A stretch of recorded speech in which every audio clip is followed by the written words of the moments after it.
Texas Motor Speedway is one that comes up a lot in my requests for videos, especially in the IRL era. The IRL's 1998 Lone Star 500 being one of those races. Not only did this race have a surprise winner, the winner spent 30 months in prison out of a 5-year sentence. And it would be his final career victory, before retiring from motor racing altogether a few years after this race. Billy Boat would be on pole for the race, with Tony Stewart starting alongside, to kick off the second last race of the 1998 IRL season. And we are ready now to roll for the green flag. Billy Boat on the pole position, Tony Stewart outside, Jim McElreath with the green flag, and here we go.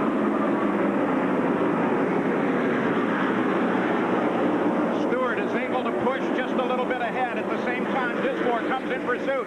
Boat is falling backwards. He has done that before this year from the start. The pole sitter in the IRL has had a great deal of trouble making it around as the leader on the first lap. What we have instead is a side-by-side battle. As coming up from the second Mark Dismore looking strong. Stewart got him right at the line. Dismore falls back into second place. In third is Jeff Ward with a great move on the start as well. And now, looking back into fourth place, you can see that Scott Sharp is beginning to make a move forward. He's closing on the back of Ward. That's Stewart, the bright yellow car, up high, leading. Attrition would start early in this one, as only 5 laps in, both Ari Leyendijk and Sam Schmidt would pull their cars onto pit road and retire with mechanical issues. Tony Stewart would continue to lead into the first commercial break, and during that commercial break on lap 18, we would see the first trouble of the day and a pretty scary moment for Greg Ray. Back at the Pep Boys, Lone Star 500 at Texas Motor Speedway. We get you up to speed. Just after we left you, Stefan Gregoire lost it, but this is a little further back with Greg Ray, who had to duck a tire and ran into the back of Billy Boat just as the yellow was coming out. It's always incredibly scary when a wheel flies off a race car, and thankfully nobody struck that wheel, as Greg Ray would come into the pits and make repairs. Well, hopefully that gets you totally up to speed. We are back to green flag racing on the restart. Tony Stewart dropped well back. In fact, Stan Waddles was sitting in the middle of a crowd, and they had to spread out and go around him. So now with 28 laps run in this race, look at all the changes that we have had in the top of the order with Dismore, now the leader of the race, and those little bullets in yellow on the right side indicate changes that have occurred during this run. This is the second place car. Scott Sharp in third place is Jeff Ward. Fourth is Kenny Breck. So Breck coming forward, looking for that championship. And Tony Stewart now sits back in fifth place. This green flag run would be pretty short-lived, of only 11 laps before Dave Steele would find trouble and get into the outside wall at the entrance of turn number 1. Tire let go, catches the wall with the right side. Dispatch to the front straightaway. And a lot of debris out there. Pretty hard to do much once that tire lets go like it did, and he was pretty much a passenger if that thing let go. Back at the Texas Motor Speedway in Fort Worth for the Pep Boys, Lone Star 500. After 47 laps complete, we are ready to go back to green flag racing. Of course, when the yellow came out, immediately most of the front runners decided it was time to come into the pits. That gives the lead to the 30 car of Raul Boisel. Now he's actually sitting back 2 cars in the lineup.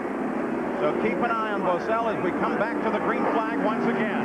Boisel immediately moves on Buell and comes around Robbie Buell just that quick.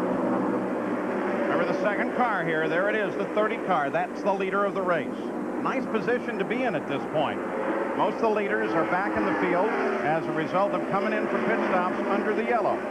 As Paul Page explained there, veteran Raul Boisel would take over the lead of the race here, as he stayed out under the yellow flag, while most of the front runners would come in and make pit stops, with previous leader Mark Dismore restarting in 4th, but there was some lapped cars in between Raul Boisel and Mark Dismore and the rest of the field. It wouldn't take long for the pack at the front to get bunched up and get pretty wild battling for the lead. Scott Sharp, who would briefly take the lead for a second away from Tony Stewart, would end up being off the pace coming down pit road and making a pit stop as they had a right rear tire going flat. This was rather unfortunate because Scott Sharp had a fast car making his way forward, and for some weird reason the broadcast was obsessed with playing his onboard camera throughout the race so far. It seemed like he was the only one out there that had an onboard camera. It was pretty random. And just a few laps later, his Kelly Racing teammate Mark Dismore would also come in with a flat tire. Such a disastrous couple of laps for the Kelly Racing team. And just when you think things couldn't get worse, well, this happened during the next commercial break. Sharp was running in the front, and then in turn 3, the car got loose. He got into the wall, got in heavy. The good news is he's not injured as a result of this. Mike Roth? He definitely got that big wiggle and the big loose, and obviously the net result was going in the wall, and it's too bad for Scott because he was on a mission. He was right there in the front, and that's not a good thing. You can see right there, he just goes way loose. Pretty hard to do anything about that. And Tony Stewart had to jump all over the brakes to get slowed down before that accident. So there's the way the accident that has brought out the yellow that we are under, third of the race. So that gets you up to speed to the moment.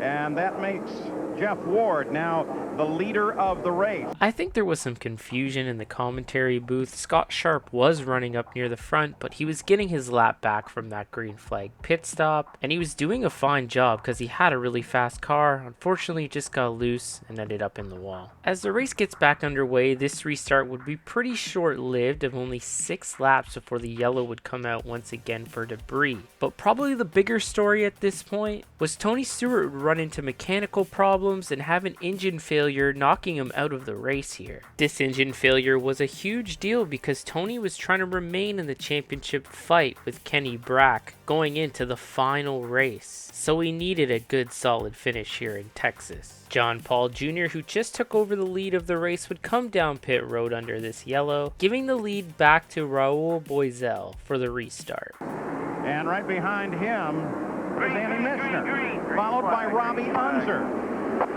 So a major change up at the front of the field. That blue car, that's Robbie Buell. He's trying to get back into this fight. He's a lap behind the lead, currently running in 12th.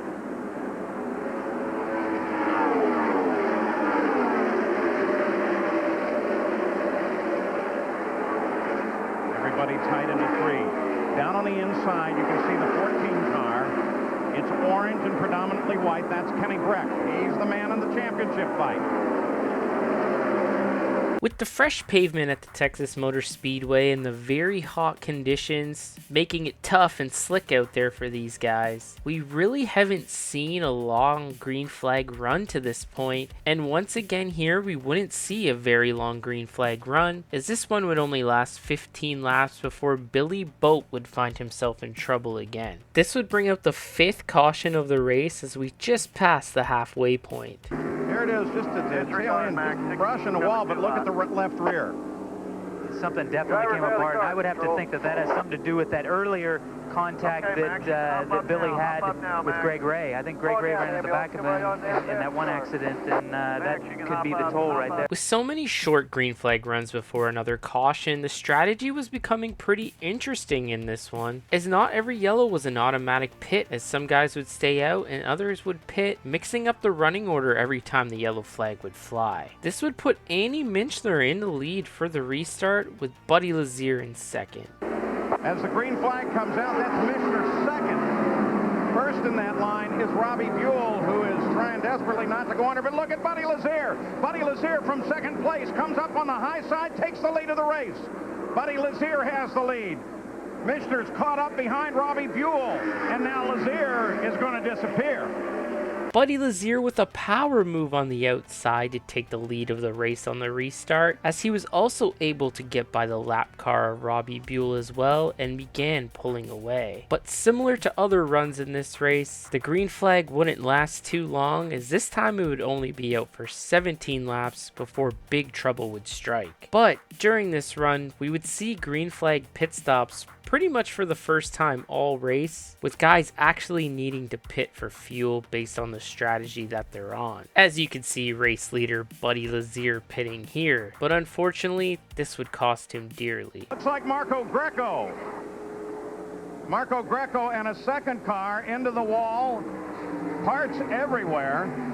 Car 5, that was a heavy impact, Hank. And we got car 30. This 4-car accident in turn number 2 involving Marco Greco, Raul Boisel, Steve Knapp, and Donnie Beechler would bring out the 6th yellow of the race, trapping Buddy Lazier, who had to make that green flag pit stop, a lap down. Here it is, Mike. That's definitely the aftermath right there. They've already hit the wall, obviously, and it doesn't look good. I mean, that's a definite heavy impact. It's good to see the guys, like I said, when the cars came to stop throwing wheels and kind of moving. Now as the broadcast is showing the replay here, my footage is sourced with the ABC7 version of the broadcast, which I believe is Southern California, so it literally gets interrupted with a bunch of beeps and stuff like that, cutting out the audio to play the severe thunderstorm warning for the following counties, which is honestly pretty good to have, especially in 1998, getting that warning on TV for severe weather in your area. When the race was ready to get restarted, Robbie Unser would lead the field back to green for the restart. As we're ready to come back to green with Robbie Unser the lead, Marco Greco, and Lazier makes his move, gets his lap back, and he does it. Robbie going to have to play it very carefully. I want to say Marco Greco, they think he may have a concussion. They're airlifting him to Parkland Hospital in Dallas, but he was alert and awake as he came into the emergency care center here. And that's definitely good news. This restart would also be short-lived and only would last 7 laps before the yellow flag would fly once again as Andy Minchner would blow an engine. He was trying to make it back to pit road, but unfortunately would come to a stop on the apron of the racetrack in turn number 4, just shy of making it to pit road. The Intrigue IRL pace car begins now to move off of the race course. During the last seconds of the end of this yellow, the leaders came into the race, into the pits, got fuel. They may be thinking they're going to the end. I think that's definitely the thought right now, Paul. John Paul and who was the other car that came in? The 2 leaders. Guerrero might have come in too, and I think they're thinking they go the distance. Roberto Guerrero actually sits in the front of this field. Jeff Ward, he's the yellow car. He's moving in on position, trying to find a way through the front of the field, but remember, both Ward and Lazier got back on that lead lap and are now back into the fight. The lead would be handed over to Roberto Guerrero here, but no thanks to some interesting strategy calls, as some teams like John Paul Jr. and Robbie Unser felt that they can make it to the end from here by pinning at the last second under that yellow. This would give these guys a huge advantage here, as they know for a fact that everyone else who didn't take advantage of that would have to hit pit road at some point. This would also be the longest green flag run of the entire race of 33 laps, and it was almost looking like we were gonna go green all the way to the end. Due to this strategy as well, Buddy Lazier was able to get his laps back by having a fast car and staying out when some of the leaders would hit pit road under yellow. Guerrero was able to hold the lead until 20 laps to go when Jeff Ward, who was battling with him side by side for several laps, would finally be able to get past him and take over the lead of the race. As the race was entering its final stages on lap 189, Roberto Guerrero would have to hit pit road from second place to top up on fuel to make it to the end of the race, and only 2 laps later, leader Jeff Ward would have to do the same, coming down pit road to top up with fuel, giving up the lead and handing it to John Paul Jr. With the laps winding down in a hurry, his team confident he has enough fuel to make it to the end, and a 12.7 second lead. You would think that all John Paul Jr. has to do is cruise home to the victory, but with only 10 laps to go, coming up on lap car Davey Hamilton on the front straightaway, Davey would blow a tire right in front of John Paul and go for a spin, with John Paul Jr. narrowly avoiding him in the process, which had to be one of the most nerve-wracking situations ever. Having a win literally in the palm of your hand and it almost to be snatched away from you just like that, and that's how fast things can happen on the racetrack. Watch the rears. There it no goes. question. No doubt about that. That was a right rear tire, no question about it. Not a good place to do it, I might add. Well, John Paul Jr. had to have his heart in his throat on that one. No doubt. Now, you would think losing a 12.7 second lead would be a huge blow to John Paul Jr.'s chances at winning this race, but that would not be the case at all, as only 2 cars remained on the lead lap, him and Robbie Unser, who are on the same strategy, so John Paul would lead the field back to green with only 6 laps to go. However, one other huge break for John Paul is that there was 7 lap cars between him and Robbie Unser, so all John Paul Jr. really had to do is just put it on cruise control and not make any mistakes and close out this win. The leader of the race, John Paul Jr. John Paul is on the threshold of a win in the IRL, and boy, I'll tell you what, it has been a long time, and there is not a more deserving driver. Keep an eye, though, on Robbie Unser. John Paul gets a nice restart. Gets away from the entire field. Robbie Unser plays it safe. Gaggle of cars ahead of him. He comes hot. Just punch it. Come up now. 1 to go. 1 to go for John Paul Jr. What an odyssey to get here today. John Paul Jr. not in this car at the start of the year. Of course, it was Mike Gross at that time. Now he is in it, looking at a victory. Mike Gross rolls it off the final corner. And John Paul Jr. has taken the win, the 10 car. And the roar from everybody around, the confetti. John Paul, 15 years ago, you and I met in the Michigan 500, your only champ car, IndyCar type victory, and here you are now as a first-time winner in the IRL. What kind of emotion is running through that body of yours at this moment? Well, Gary, it's been a long 15 years. First, I have to thank God for giving me this opportunity, my wife and my kids for standing by me, Jonathan Bird and his wife for giving me this opportunity in this car. Today, it was just awesome. It couldn't do no wrong all day long. I'm just as fresh as a daisy. I'm ready to go another 300 laps around this place.